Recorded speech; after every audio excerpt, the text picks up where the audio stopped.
मध्य प्रदेश में बच्चियों को दिए जाने वाले टेक होम राशन में बड़ा फर्जीवाड़ा सामने आया है। इस मामले में कैग की जांच रिपोर्ट ने बड़ा खुलासा किया है, जिसके बाद 11 से 14 साल की बच्चियों को दिए जाने वाले टेक होम राशन पर ही सवाल खड़े हो रहे हैं। आरोप है कि महिला और बाल विकास विभाग की ओर से टेक होम राशन के जो जिलेवार आंकड़े दिए गए, उनमें किसी भी जिले की आंगनबाड़ी में दर्ज बच्चियों के नाम पते की लिस्ट नहीं मिल सकी। औरतों और अधिकारी भी केवल बच्चियों की संख्या ही बता पा रहे हैं, उनके बारे में और कोई जानकारी नहीं दे पा रहे हैं। हालांकि इस मामले में कैग की रिपोर्ट आने के बाद ही राष्ट्रीय बाल आयोग ने जांच के लिए ईओडब्ल्यू को पत्र लिखा है। महिला और बाल विकास विभाग के आंकड़ों के मुताबिक ग्वालियर में अप्रैल 2018 से अक्टूबर 2019 के बीच 74,790 बच्चियों ने स्कूल छोड़ा। उनके राशन पर 128,54,000 रुपए खर्च हुए। लेकिन शिक्षा विभाग के मुताबिक 212 बच्चियों ने स्कूल छोड़ा। यही नहीं, डिंडोरी में सितंबर 2018 से सितंबर 2019 के बीच करीब 98,000 बच्चियों के राशन पर 51,04,000 रुपए खर्च हुए, जबकि स्कूल शिक्षा विभाग के मुताबिक केवल 89 बच्चियों ने ही स्कूल छोड़ा। यही नहीं, सिंगरौली में जुलाई 2018 से जुलाई 2019 के बीच 53,554 बच्चियों को सोया, बर्फी और खिचड़ी बांटी गई, जबकि शिक्षा विभाग के मुताबिक किसी भी बच्ची ने स्कूल नहीं छोड़ा। मध्य प्रदेश में बच्चियों के टेक होम राशन घोटाले को लेकर सियासत भी शुरू हो गई है और बीजेपी ने कमलनाथ सरकार पर घोटाले का आरोप लगाया। बीजेपी ने कहा कि सिर्फ 4 जिलों की रिपोर्ट है, बीजेपी सभी जिलों की जांच करवाएगी। और वहीं बीजेपी के आरोप पर कांग्रेस ने पलटवार किया है। कांग्रेस का कहना है कि बीजेपी के समय टेक होम घोटाला शुरू हुआ, कमलनाथ सरकार के आने के बाद मामले की जांच सौंपी गई थी। देखो, कांग्रेस के समय में जो भी काम होते थे वो कागजों पे होते थे, इसलिए भ्रष्टाचार के पालने बड़े होने लगे थे। और वहाँ ज़्यादा जिस तरीके का मामला है जो पकड़ में आया है वो उनके कमलनाथ जी के कार्यकाल में हुआ है। और अभी जब जो रिपोर्ट आएंगी, जिस भी जिले की रिपोर्ट आएगी, उसके संबंधित अधिकारी उसके खिलाफ कार्रवाई निश्चित। ये घाल मेल और ये घपला, ये भ्रष्टाचार जो है कागजों पे लंबे समय तक चलता रहा है। 11 से 14 वर्ष के बच्चों को जो टेक होम के अंतर्गत उनको राशन मिलना था, भोजन की जो व्यवस्था होनी थी वो नहीं हुई। शिवराज सिंह जी की सरकार के समय का मामला है। कमलनाथ जी ने दिसंबर में शपथ ली थी, जनवरी में उनका मंत्रिमंडल बना था 2018 में। ये उसके पहले का मामला है सब। और संज्ञान में ये कमलनाथ जी की सरकार में ही आया था, जिस पर उन्होंने जांच बिठाने का। और वहीं इस मुद्दे पर रात 8 बजे देखिए आपकी आवाज।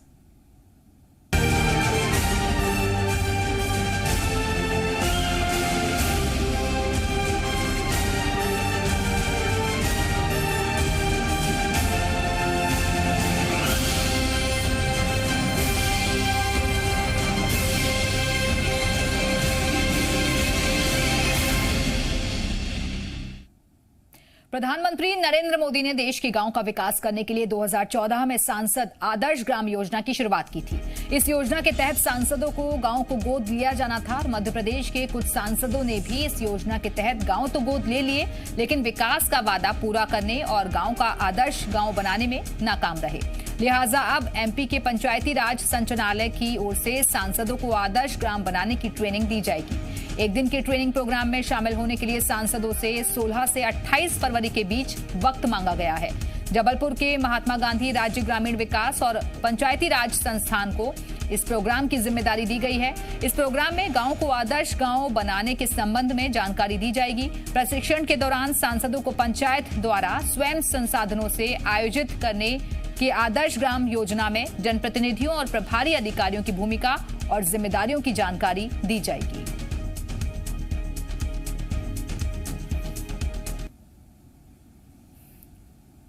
मध्य प्रदेश में आदर्श गांव बनाने के लिए सांसदों को ट्रेनिंग देने के फैसले पर सियासी खींचतान शुरू हो गई है। कांग्रेस का आरोप है कि बीजेपी ने सिर्फ कागजों पर आदर्श गांव बनाए, जमीनी स्तर पर गोद लिए गांव आज भी विकास से महरूम है। और वहीं बीजेपी ने पंचायती राज विभाग के फैसले को अच्छी पहल बताया और कांग्रेस को घर से बाहर निकलकर आदर्श गांव देखने की नसीहत दी।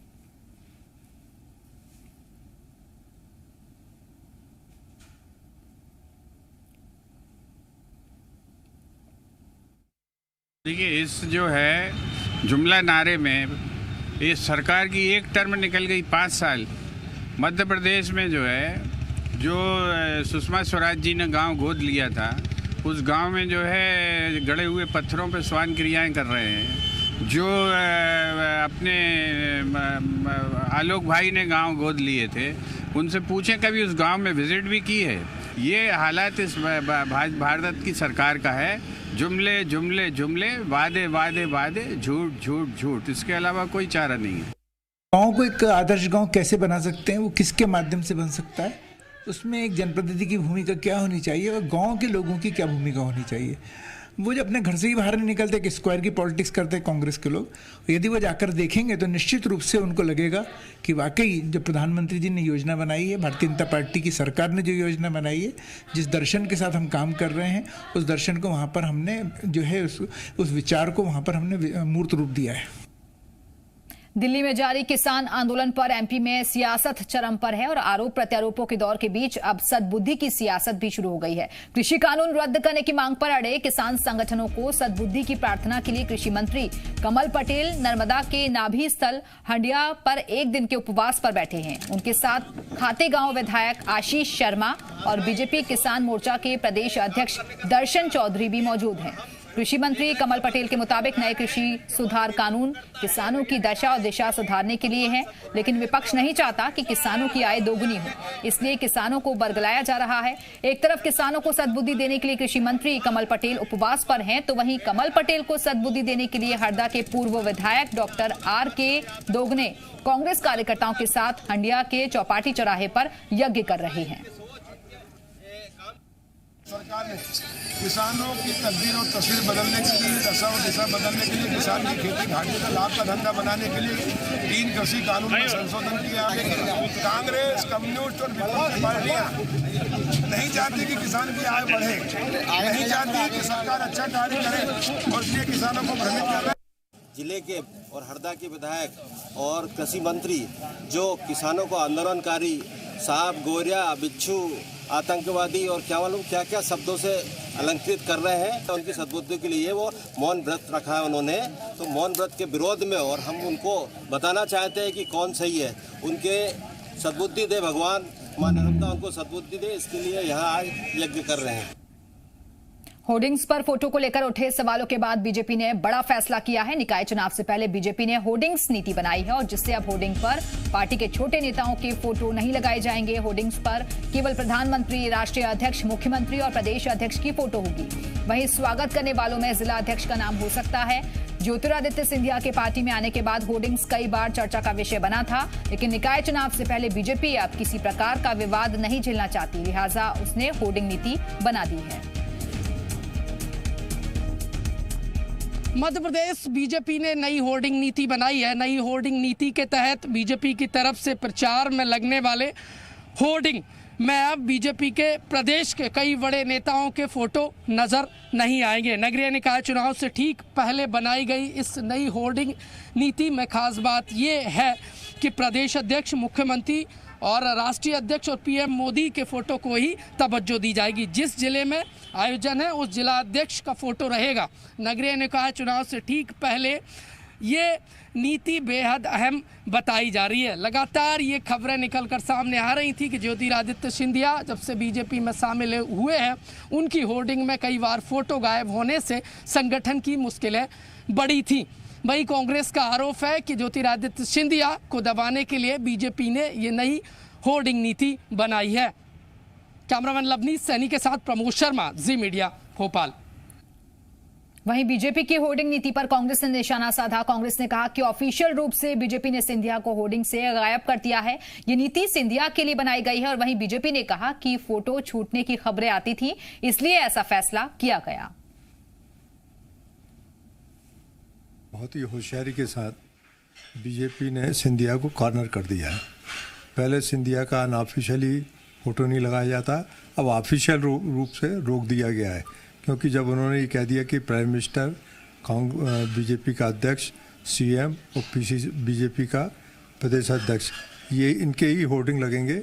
इससे ये साफ हो गया कि अब सिंधिया पूरी तरह से गायब हो जाएंगे। अब सिंधिया को उनकी हैसियत दिखा दी गई है। तो निश्चित रूप से संगठन ने यही विचार किया है कि ऐसे फोटो रहें सिर्फ राष्ट्रीय अध्यक्ष जी का, मुख्यमंत्री जी का, प्रदेश अध्यक्ष जी का, और इसलिए वो जिला अध्यक्ष का नाम समाहित करने की उन्होंने बात की है। बाकी सब नाम जो है भारतीय जनता पार्टी के कमल के रूप में अपने काम करते रहें, और इसमें चुनाव के समय और इस रेगुलर समय में अंतर होता है, इसलिए ये नीति बनाई है। और अब बात करते हैं चंबल नहर के पानी को लेकर विवाद की। मध्य प्रदेश और राजस्थान के बीच चंबल नहर के पानी को लेकर विवाद गहरा गया है। राजस्थान ने एमपी के कोटे के पानी में कटौती की है, तो प्रदेश की ओर से राजस्थान को पत्र लिखकर आपत्ति जताई गई है। राजस्थान में कोटा बैराज से निकलने वाली चंबल नहर में पानी कम आने से निचले हिस्सों तक पानी तक से एमपी के श्योपुर, मुरैना और भिंड में खेती की जाती है। मध्य प्रदेश प्रशासन की ओर से 3,900 क्यूसेक पानी की मांग की गई है, जबकि राजस्थान की ओर से 2,500 क्यूसेक पानी ही दिया जा रहा है। ऐसे में 1,400 क्यूसेक पानी की सप्लाई नहीं किए जाने पर एमपी सरकार ने ऐतराज जाहिर किया और राजस्थान सरकार को पत्र लिखा है।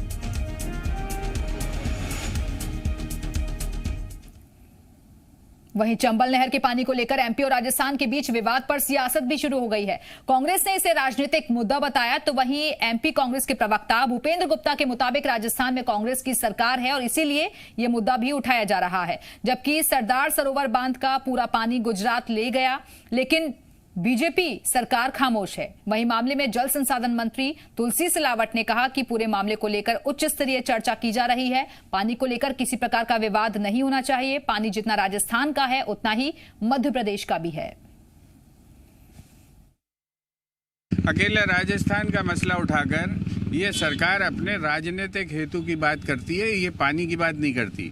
पानी तो ये सब जगह से है, लेकिन ये बात सब जगह करो। गुजरात में डरते हो गया और उत्तर प्रदेश में डरते हो क्या है? ये वहाँ भी तो पानी रुक रहा है हमारा।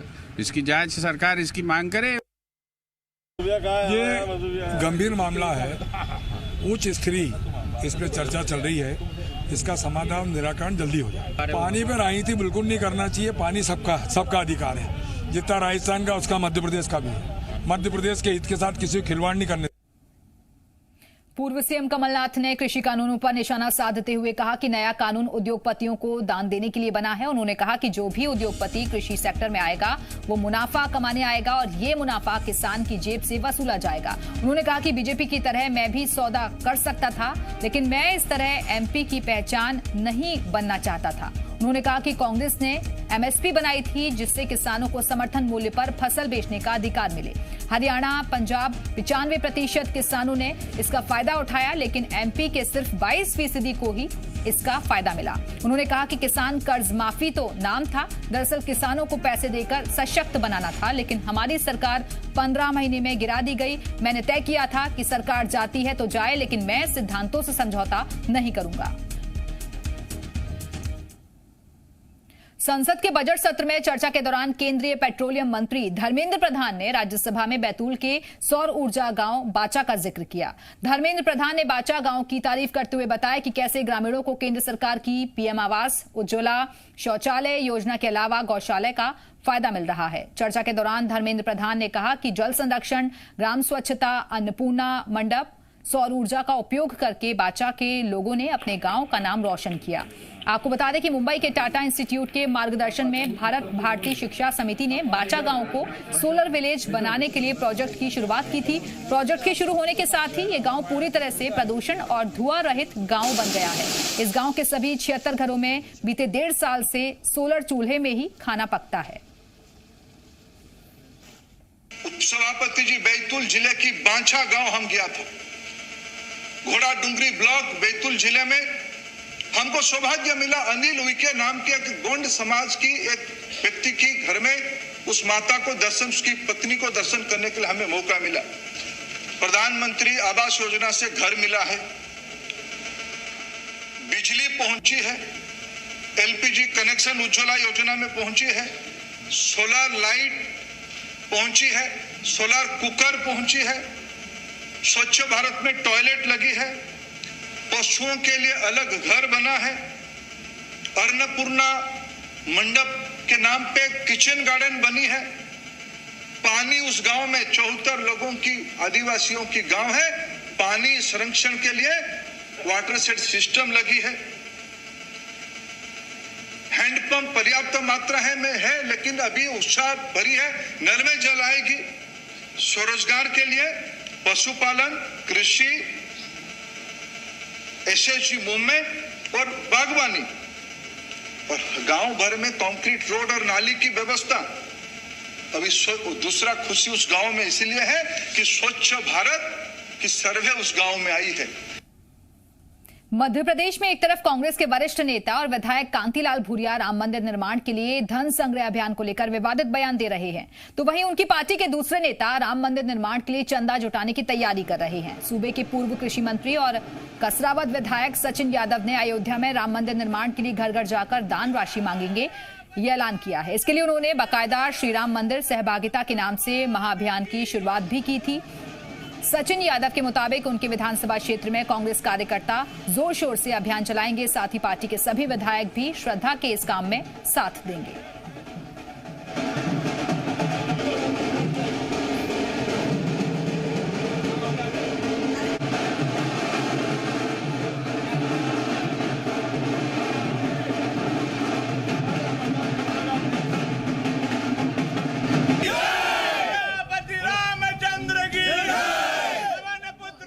देखिए, हम सभी साथी जो है भगवान राम हमारा आराध्य है और हम सब भगवान राम की पूजना अर्चा करते हैं और ये हमारे जो है आस्था का मामला है और इसलिए हम सभी साथी जो है विधानसभा के सभी साथियों की मंशा अनुसार ये उनकी सहभागिता इसमें बनी रहे, इसलिए ये धन संग्रह का कार्यक्रम। तो राम मंदिर के लिए कांग्रेस एमएलए का ये महाअभियान, जहां वो घर घर जाकर लोगों से चंदा मांगेंगे और श्रद्धा के काम में सहयोग की अपील भी करेंगे।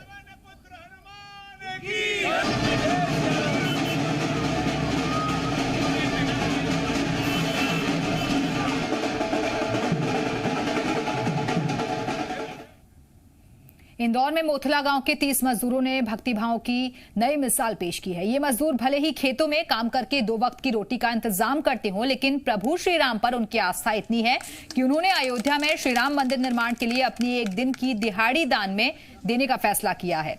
संघ कार्यालय इंदौर से वरिष्ठ प्रचारक प्रकाश सोलापुर खुद मजदूरों के बीच उनके खेत पहुंचे और मंदिर निर्माण के लिए समर्पण निधि लेकर उनका अभिनंदन किया।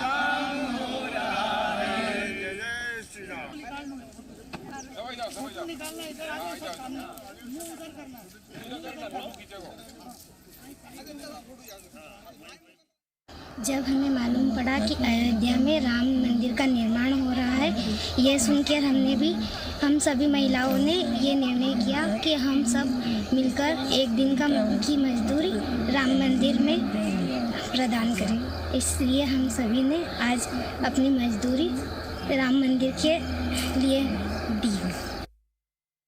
वो अपने एक दिन की दिहाड़ी मजदूरी देना चाहते। इतनी अपार खुशी हुई कि हम जाते तो रुके गए कि चलते, पहले वहाँ चलते, और यहाँ हम खेत में आ गए, सभी बहनों से मिले, अपने कार्यकर्ताओं से मिले और बड़ा आनंद आया। उन्हें एक दिन की समर्पण राशि यहाँ समर्पित की है और आज यहाँ समर्पण निधि का कार्यक्रम संपन्न हो गया है। तो 30 मजदूरों ने दान में एक दिन की दिहाड़ी दे दी है। दरअसल जब इन्हें पता चला कि राम मंदिर निर्माण के लिए ये राशि इकट्ठा की जा रही है, तो इन लोगों ने बढ़ चढ़कर हाथ आगे बढ़ाया और एक दिन की दिहाड़ी समर्पण कर दी। दरअसल संघ प्रचारक यहां पहुंचे थे और इस बीच जब इनसे ये कहा गया कि राम मंदिर निर्माण के लिए राशि इकट्ठा की जा रही है, तो यहां के मजदूरों ने इसमें बढ़ चढ़कर हिस्सा लिया। विदिशा में किसान जब सरकारी दफ्तरों के चक्कर काट काट कर थक गया, तब उसने इंसाफ के लिए अनोखा रास्ता अख्तियार किया। पीड़ित किसान दंडवत होते हुए कलेक्टर से मिलने के लिए 30 किलोमीटर दूर विदिशा मुख्यालय निकल पड़ा। जुबान पर जय न्यायाधीश के नारे और पीछे पीछे बूढ़ी मां के साथ पत्नी। जिसने भी हाईवे पर किसान और उसके परिवार को देखा, वो हैरान रह गया। मामला विदिशा से 30 किलोमीटर दूर गुलाबगंज के रकोली गांव का है। यहां रहने वाले पन्नालाल अहिरवार को पट्टे पर जमीन मिली थी और जिस पर 2013 में नामांतरण का मामला चला और राजस्व मंडल से पन्नालाल के हक में फैसला आया। लेकिन फैसले के बाद से ये मामला गयासपुर एसडीएम के पास अटका पड़ा रहा। पीड़ित किसान पन्नालाल का आरोप है कि एसडीएम का बाबू 30,000 की रिश्वत मांग रहा है और पैसे नहीं देने पर उसने गलत जानकारी देकर केस को रुकवा दिया है। पन्नालाल के मुताबिक अब न्याय की आस में दंडवत होते हुए कलेक्टर से मिलने चल पड़ा है, क्योंकि उसके पास इसके अलावा कोई और चारा नहीं बचा है। वहीं जैसे ही इस मामले की जानकारी प्रशासन तक पहुंची, वैसे ही एसडीएम ब्रजेंद्र रावत हाईवे पर पहुंच गए। उन्होंने पहले तो किसान को पानी पिलाया और किसान को जल्द न्याय दिलाने का भरोसा देते हुए वापस गांव भेज दिया। बाबूजी ने मेरी साहब मुझसे 30,000 रुपया रिश्वत मांगी और मैंने नहीं दिया। तो पहली बार भी फाइल मैंने फिर भी उनसे निवेदन करा, तो पहली बार फाइल जब गई वहाँ तो फिर कलेक्टर जी के पास पहुंची, फिर बहुत मैंने चक्कर काटे, निवेदन किया और एसडीएम महोदय जी ने आखिरी में सर उन्होंने ऐसा लिख दिया है कि राजेश मंडल का आदेश भी अपील को करने जा रहे हैं सर, ऐसा अपील करने जा रहे हैं सर। तो मैं तो वैसा ही मरो डरूंगा। संज्ञान में भी आया है ये मध्य प्रदेश शासन की शासकीय भूमि के संबंध में जुड़ा न्यायालयीन प्रक्रिया का मामला है। चूँकि न्यायालयीन प्रक्रिया से जुड़ा हुआ है तो इस संबंध में हम न्यायालयीन प्रक्रिया के अंतर्गत ये कार्रवाई प्रचलन में है। वर्तमान में इसको हम लोग समझाइश दे रहे हैं और उसको जो न्यायालय निर्णय देगा वो। माफिया के खिलाफ एमपी पुलिस का अभियान जारी है और इसी अभियान के तहत छतरपुर में प्रशासन ने कई बदमाशों के अवैध रूप से सरकारी जमीन पर बनाए गए मकानों को जमींदोज कर दिया। पिछले दिनों शहर में गोली चलाकर दहशत फैलाने वाले सिक्सर दादा, तलवार दादा और राज बुटलर नाम के आरोपियों को पुलिस ने गिरफ्तार किया था। प्रशासन ने इन्हीं बदमाशों के मकानों को ध्वस्त किया। अतिक्रमण के खिलाफ प्रशासन की कार्रवाई का कुछ लोगों ने विरोध किया, लेकिन पुलिस की सख्ती के बाद सभी को बैरंग लौटना पड़ा।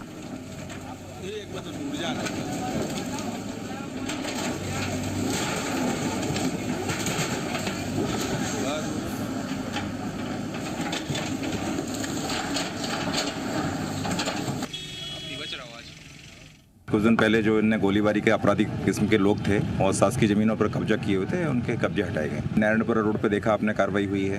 एक राज बुटलर का हटाया गया है, हर्ष फायर का हटाया गया है और भी अतिक्रमण थे वो हटाए गए हैं और अभी तलवार और उसका भी अतिक्रमण हटाया जा रहा है। नाबालिगों के यौन शोषण के आरोपी प्यारे मियां को भोपाल की जिला अदालत में पेश किया गया और कोर्ट में इन दिनों पीड़ित बच्चियों और गवाहों के बयान लिए जा रहे हैं। प्यारे मियां के वकील ने गवाही के दौरान प्यारे मियां को कोर्ट में लाने की मांग की थी और जिसकी मंजूरी के बाद आज प्यारे मियां को जबलपुर जेल से लाकर कोर्ट में पेश किया गया। यौन शोषण केस में 2 फरवरी से शुरू हुआ बयान दर्ज करने का दौर 6 फरवरी तक चलेगा।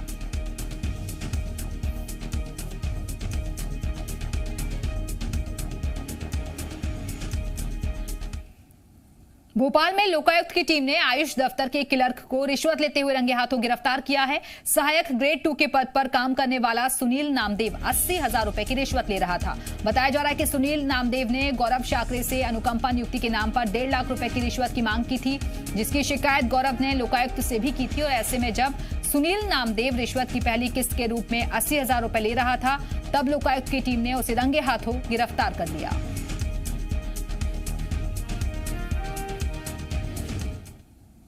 रिश्वत मांगी गई थी। पहली किस्त में लोन करवाया गया था मेरा जबरदस्ती करके। मेरा बिल्कुल मन नहीं था लोन करवाने का, लेकिन जबरदस्ती मुझसे लोन करवाया गया। नौकरी से हटाने का मुझे बोला जा रहा है कि तुम्हें नौकरी से निकाल देंगे हम, तुम्हारी परवीक्षा अवधि भी समाप्त नहीं हुई है तो तुम्हारी परवीक्षा अवधि समाप्त नहीं होने देंगे हम और तुम्हारा टर्मिनेट का लेटर निकाल दे रहे हैं हम। इंदौर पुलिस ने 70 किलो ड्रग्स मामले में एक अन्य आरोपी को महाराष्ट्र से गिरफ्तार कर लिया है। पकड़े गए आरोपी का नाम बिल्ला है और वो मुंबई के सुल्तान गैंग का गुर्गा है। सुल्तान को हाल ही में गुजरात एटीएस ने 5 करोड़ रुपए की ड्रग्स के साथ गिरफ्तार किया। जब सुल्तान को एटीएस गुजरात ने पकड़ा था, उस वक्त बिल्ला भी सुल्तान के साथ था, लेकिन वो पुलिस को चकमा देकर भागने में कामयाब रहा था। सुल्तान और बिल्ला के गिरोह का बॉलीवुड कनेक्शन भी सामने आया है। पुलिस को अंदेशा है कि ये गिरोह बॉलीवुड में ड्रग्स सप्लाई का काम करता है। इंदौर पुलिस अब पकड़े गए आरोपी बिल्ला से पूछताछ में जुट गई है ताकि इस बात का खुलासा हो सके कि इन लोगों ने अब तक किन किन लोगों को ड्रग्स सप्लाई की है।